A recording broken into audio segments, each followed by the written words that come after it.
This time I thought I'd talk about water again. Obviously, that's a big issue in California right now. So this time I saw a letter to the editor in a California newspaper, and the guy wrote in and said, "We should do as the Romanians do. Extreme times require extreme measures and must be considered even if the measures are not part of our current routines with water. What are the main uses of water in the home? Are they not bathing and toileting?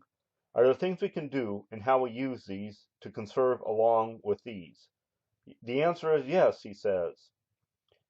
Having spent time in Romania, the Romanians don't get clean like we do. They use a nozzle attached to a hose, they get wet, lather up, rinse off, and are done with little to no water on the floor. I can get clean and done in less time than when I was showering as before. When using the toilet, only flush when you have solids, not just liquids. When brushing teeth, use two hands, one turning on and off the water with the other brushing. Run the dishwasher only when full. Now, this guy, despite all the money and the generations of work that we put into building water infrastructure, and thinks that we need to live like the Romanians do,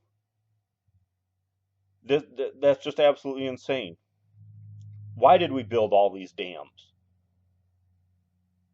Put all that time and money and labor into building dams and other water infrastructure if we aren't even going to use it? No, we have to live like the Romanians do.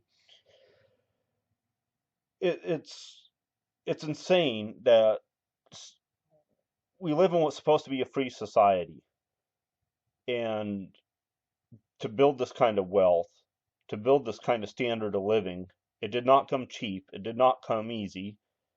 It took a lot of labor. It took people fighting for our freedom. And for this guy to suggest that we live like Romanians do is absolutely insane, especially since there was no need for this water shortage in California to be so severe if people had just kept water in storage behind dams where it belonged instead of needlessly letting it run to sea. It's just mind-boggling that people would even suggest that we have to live like that in America. After all, I mean, what is freedom really if we aren't actually free to live like we want? If we have to live like people do in a country that is much poorer,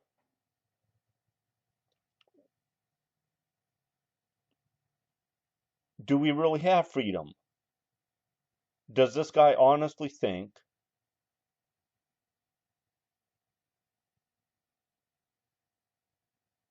that we should have to live that way? And apparently he does. He's recommending it.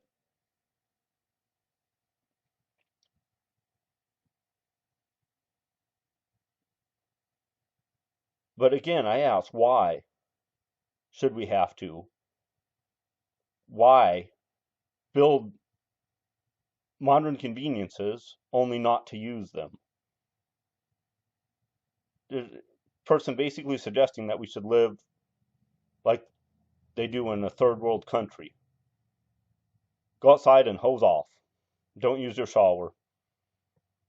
And you think of it, people fought for our freedoms, and freedoms are both large and small. You have freedom of speech, freedom of property, but also freedom to take a long shower if we wish.